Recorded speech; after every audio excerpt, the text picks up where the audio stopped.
بردہ قسط نمبر 13۔ اناتوش کے چہرے پر چھائی شرمندگی دیکھ کر یوسانوس مسکرایا۔ کہا تھا نا جھوٹ بول رہا ہے۔ اناتوش نے خیال ظاہر کیا، حضور مجھے شک ہے کہ شہنشاہ فارس کو کہیں سے سنگن ملی اور اس نے بھاگنے میں عافیت جانی۔ بادشاہ جاسوسی کرنے نہیں جایا کرتے۔ یوسانوس نے نفی میں سر ہلا دیا۔ بہرحال قیدیوں کو میرے پاس لے آؤ۔ ادب سے سر جھکاتے ہوئے اناتوش نے واپس مڑا۔ تھوڑی دیر بعد تمام قیدی اس کے سامنے کھڑے تھے۔ یوسانوس نے پوچھا، تمہارا قائد کون ہے؟ یہ ہے حضور۔ ایک قیدی نے فرتوس کی طرف اشارہ کیا۔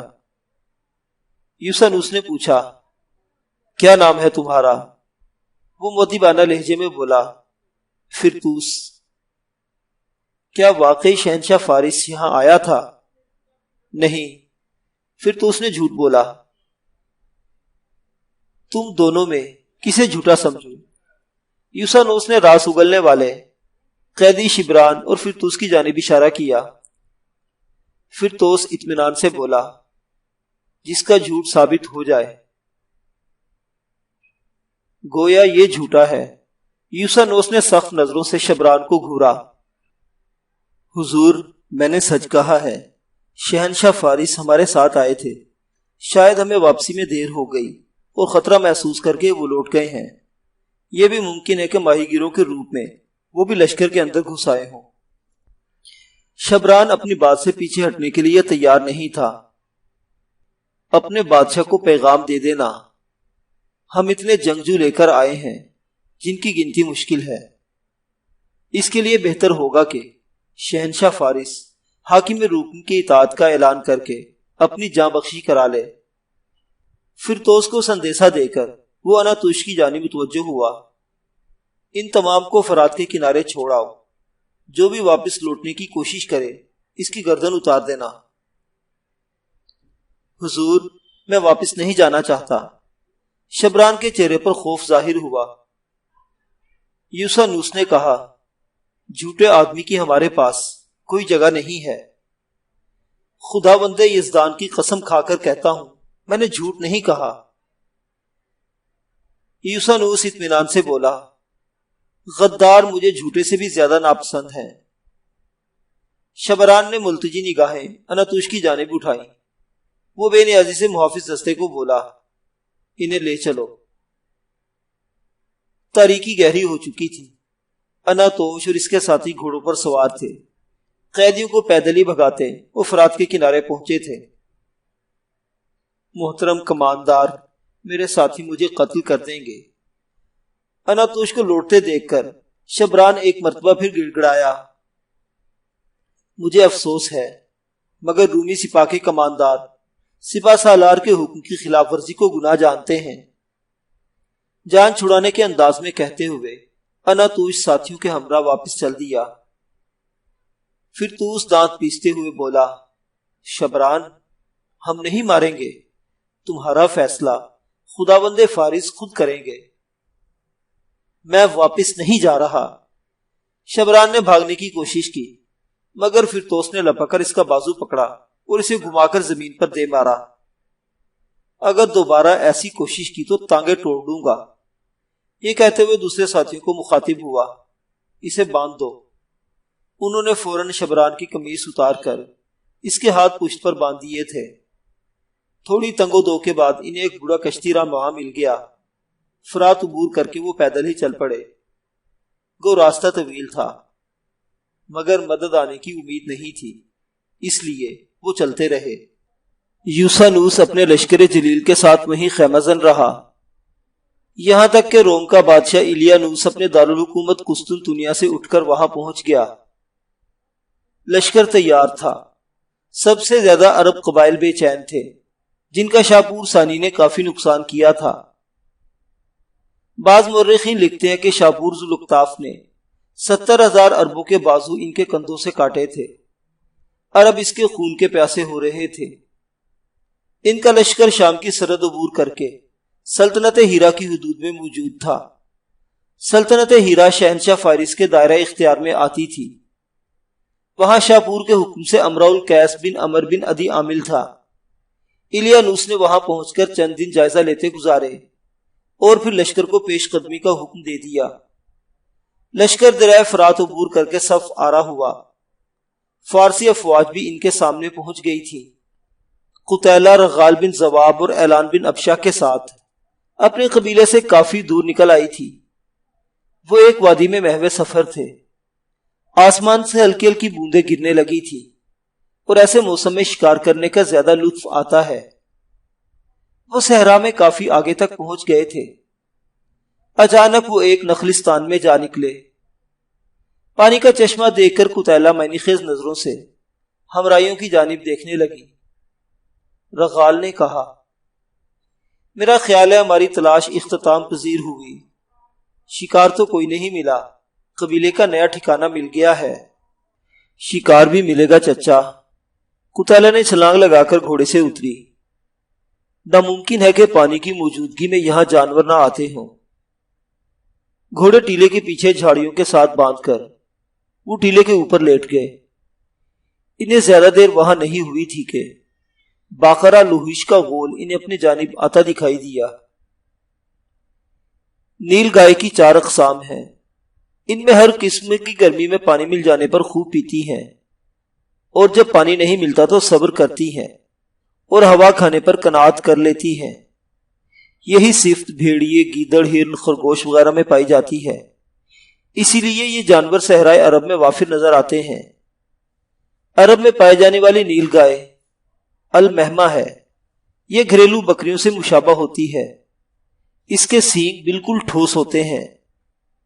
قتیلہ دھیرے سے ہنسی۔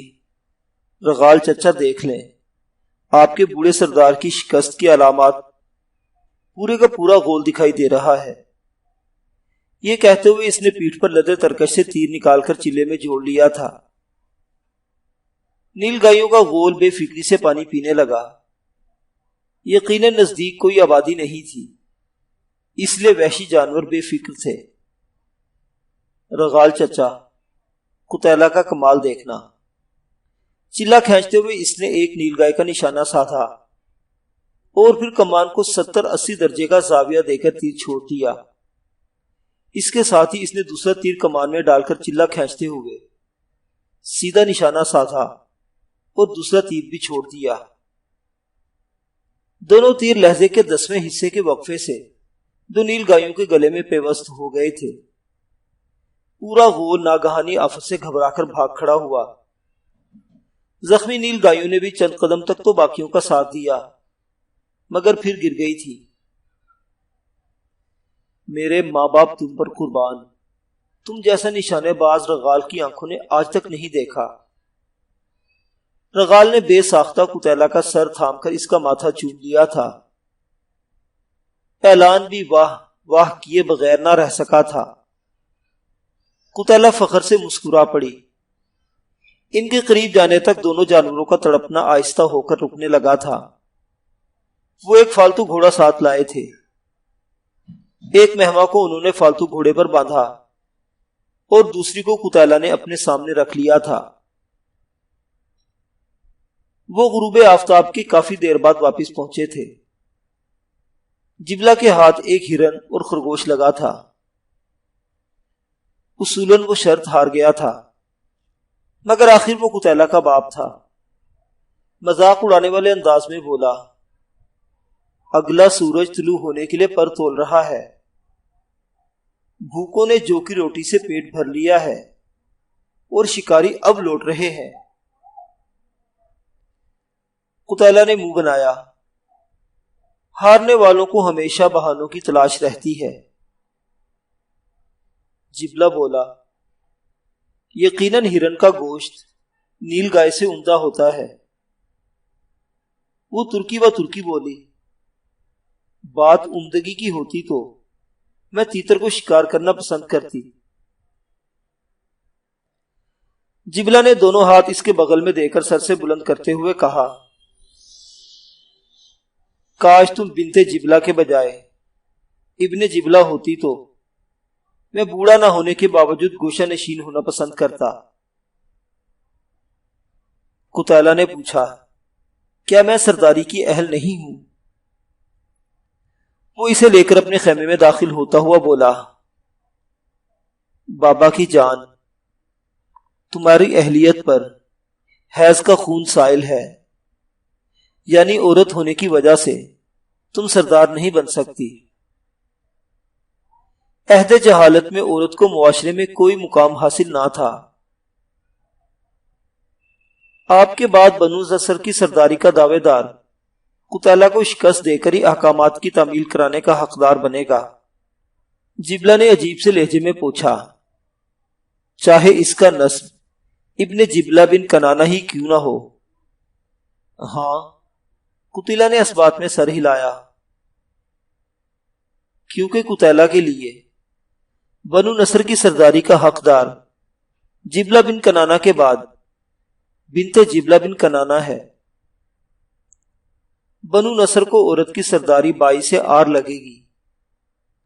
بنو نصر کا کوئی جوان قتیلہ کو شکست دے پایا تو قتیلہ اس کی رایا بننے میں آر محسوس نہیں کرے گی۔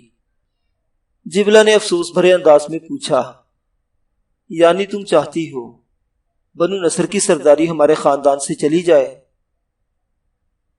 قتیلہ کی رگوں میں آپ ہی کا خون ہے۔ قتیلہ کی اولاد کا کیا؟ یعنی بیٹی کی اولاد شوہر کے نام سے منسوب ہوگی۔ وہ اطمینان سے بولی، جس دن قتیلہ نے شادی کی قبیلے کا سردار طرفہ بن جبلہ ہوگا۔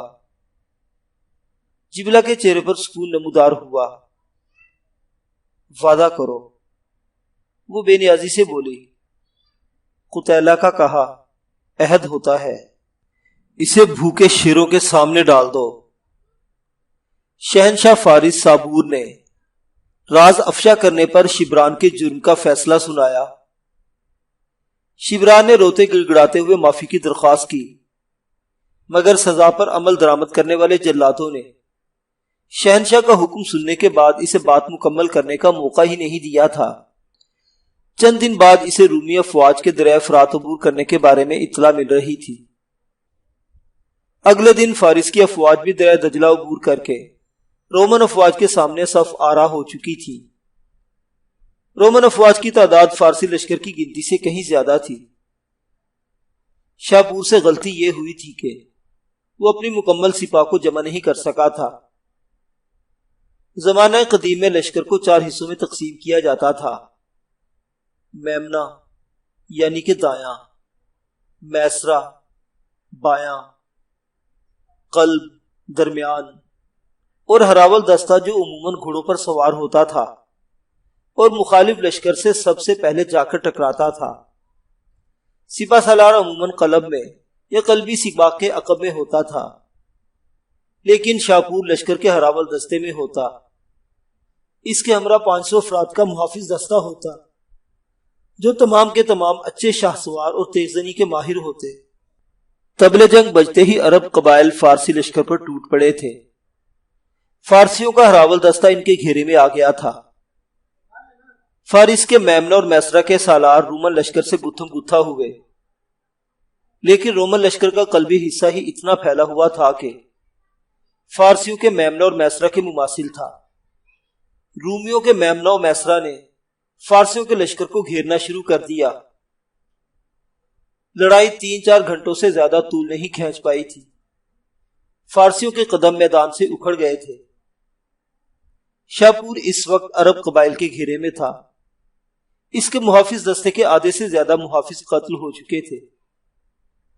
سکندر نے لڑتے ہوئے ایک لمحہ کے لیے رک کر میدان جنگ کا جائزہ لیا اور شہنشاہ کو مخاطب ہوا۔ خداوند فارس، ہمیں میدان چھوڑنا پڑے گا۔ دشمن کی سپاہ نے اگر گھیرا مکمل کر لیا تو خاکی میں بدہن حضور کی گرفتاری کا اندیشہ ہے۔ سکندر، میں میدان چھوڑ کر نہیں بھاگوں گا۔ اسے بھاگنا نہیں، پس قدمی کہتے ہیں حضور۔ ہماری تیاری نامکمل تھی، ہم لوٹیں گے اور بدلہ لیں گے، مگر سنبھلنے کے لیے کچھ وقت چاہیے ہوگا۔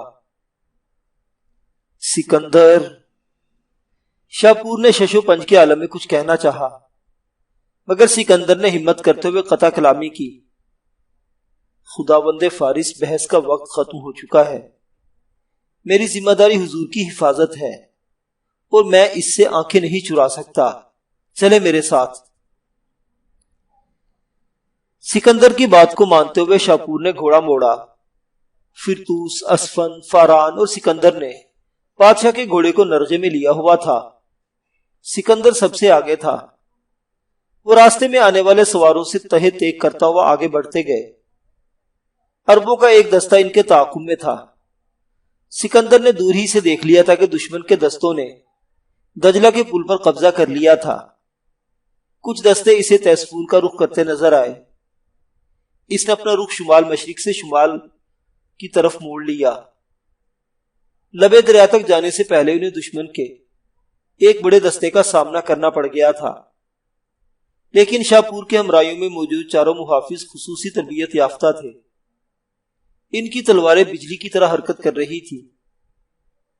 اسی وقت فارسی سپاہ کا ایک بھگوڑا دستہ ان کی مدد کو پہنچ گیا۔ دریا کے کنارے ایک چھوٹا میدان جنگ سج گیا تھا۔ سکندر نے چیخ کر فارسیوں کو اپنے جانب بلایا۔ وہ قریب آ کر بادشاہ کو گھیرنے والوں سے ٹکرا گئے۔ جب سکندر اور اس کے ساتھی دشمن کے دستے کو درمیان سے چیرتے ہوئے اور ساپور کے ہمراہ باہر نکلے اور اپنے گھوڑے دجلہ کے دھارے میں ڈال دیے، فرتوس، اسفن اور فاران نے اپنی ڈھالیں اس انداز میں پکڑی تھی کہ دشمن کے چلائے ہوئے تیر یا پھینکے ہوئے نیزے ان کی ڈھالوں سے ٹکرا کر شہنشاہ کو نقصان نہ پہنچا سکے۔ پل وہاں سے مشرق کی جانب کچھ فاصلے پر تھا اور بدقسمتی سے دریا کا بہاؤ بھی پل کی جانب ہی تھا، کیونکہ دریا دجلہ و فرات قریباً شمال مغرب سے جنوب مشرق کی جانب بہتے ہیں۔ عرب قبائل کے شاہ سواروں نے ان کے پیچھے دریا میں اترنے کے بجائے پل کا رخ کیا۔ یقیناً وہ آگے پہنچ کر انہیں سامنے سے گھیرنا چاہتے تھے۔ ان کے دریا عبور کرنے تک عرب سواروں نے پل کو عبور کر لیا تھا۔ سکندر نے باہر نکلتے ہی شمال کی جانب بڑھنا شروع کر دیا۔ تیسفون کا رخ کرنے کا کوئی فائدہ نہیں تھا۔ ان کی اولین ترجیح شہنشاہ فارس کو محفوظ مقام تک پہنچانا تھا۔ تکمیل فرض نے اس کے دماغ سے اپنے اہل و عیال کا خیال نکال دیا تھا۔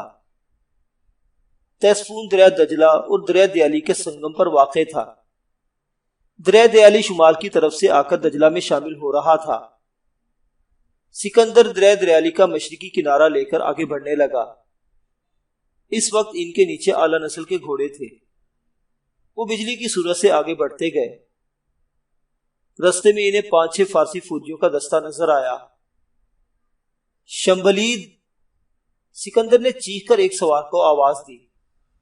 تمام سواروں نے مڑ کر دیکھا اور شہنشاہ فارس کو دیکھتے ہی وہ رک گئے۔ سکندر نے انہیں چیخ کر حکم دیا، ہم بادشاہ سلامت کو محفوظ مقام تک لے جا رہے ہیں۔ پیچھے آنے والے دشمن کے سواروں کو یہی روکو۔ خداوند فارس کی حفاظت کریں۔ تعاقب کرنے والوں کو ہم روک لیتے ہیں۔ پرعزم لہجے میں کہتے ہوئے شمبلید اپنے ساتھیوں کے ہمراہ وہیں رک گیا تھا۔ سکندر آگے بڑھتا گیا۔ اس کا ارادہ نہاون جانے کا تھا۔ وہاں پہنچ کر وہ شہنشاہ کی حفاظت کے لیے سپاہ کا بندوبست کر سکتے تھے۔ 2-3 کوس مزید آگے بڑھنے کے بعد سکندر کو خوش قسمتی سے فارسیوں کی ایک اور ٹولی نظر آ گئی تھی۔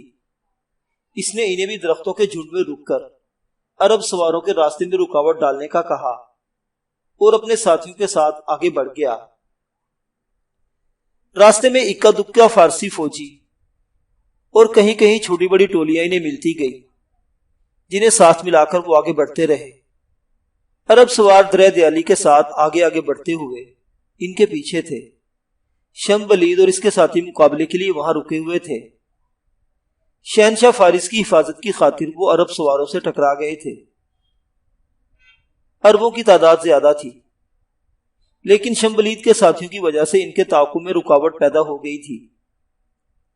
جلد ہی شمبلید اور اس کے ساتھی قتل ہو کر نیچے لڑک گئے تھے، لیکن اس دوران عربوں کے 5-6 سوار بھی جان سے ہاتھ دھو بیٹھے تھے، جبکہ شہنشاہ فارس ان کی نظروں سے اوجھل ہو گیا تھا۔ وہ ساتھیوں کی لاشوں کو وہیں چھوڑ کر آگے بڑھنے لگے۔ بمشکل 2-2.5 کوس ہی جا سکے ہوں گے کہ اچانک درختوں کے ایک جھنڈ سے ان پر تیروں کی بوچھاڑ آئی۔ 2 سوار نیچے گر گئے تھے۔ انہوں نے فوراً ہی لگامیں کھینچ کر گھوڑوں کو روک لیا تھا۔ وہ بنو کاظمہ، بکر بن وائل اور بنو عبد قیس کے شاہ سوار تھے۔ ان کے ہمراہ بنو کاظمہ کا سردار بھی تھا۔ سردار، آگے جانا مناسب نہیں ہوگا، بنو کاظمہ کے ایک آدمی نے مشورہ دیا۔ سردار دانت پیستے ہوئے بولا، اپنے بھائیوں کی قبروں میں پکارنے والے صدا کو خاموش کرانے کا اس سے اچھا موقع نہیں ملے گا۔ بنو عبد قیس کا ایک سوار بولا، محترم سردار، اس رستے پر ساسانی لشکر کی کافی ٹولیاں جان بچا کر بھاگ رہی ہیں۔ انہی میں سے ایک ٹولیاں بھی ہمارا راستہ روکے کھڑی ہے۔ انہیں قتل کریں گے تو آگے اور ملیں گے۔ بادشاہ ملے گا یا نہیں کچھ کہہ نہیں سکتے، مگر مال غنیمت سے ضرور رہ جائیں گے۔ وہ کیا کہتے ہیں کہ گور خر نہ ملے تو اس کے بچے کو ہی پکڑ لینے چاہیے۔